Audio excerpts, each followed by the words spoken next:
Big boss సీజన్‌లో సోనియాని prove చేసుకున్న chance అయితే బిగ్ బాస్ ఇచ్చేశాడు. ఇప్పటివరకు ఒక లెక్క అన్నట్టు ఇప్పటికే ఫస్ట్ లెవెల్ టాస్క్‌లో పృథ్వీ ఓడిపోగా నాబిల్ అయితే గెలిచేసిన విషయం అందరికీ తెలిసిందే. ఇప్పుడు సెకండ్ లెవెల్ టాస్క్‌లో వెజిటబుల్స్ పెట్టేశాడు.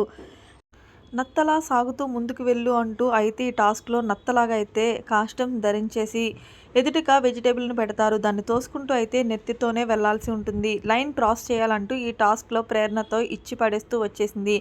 సోనియా అలానే టాస్క్‌లో గట్టిగా పోటీ చేస్తుంది. మరొక వైపు అబ్బాయిల్లో నిఖిల్‌తో పాటు ఓం ఆదిత్య పార్టిసిపేట్ చేశారు. ఇక్కడ నిఖిల్ కూడా ఆదిత్యకి ఇచ్చి పడేశారు. ప్రేరణకు కూడా గట్టిగా పోటీ చేస్తూ సోనియా అయితే విన్నర్‌గా అయిపోయింది. అయితే సంచాలకుడిగా ఇక్కడ మణికంఠ వ్యవహరిస్తూ రావడంతో ప్రేరణ రెచ్చిపోతూ ఉంది.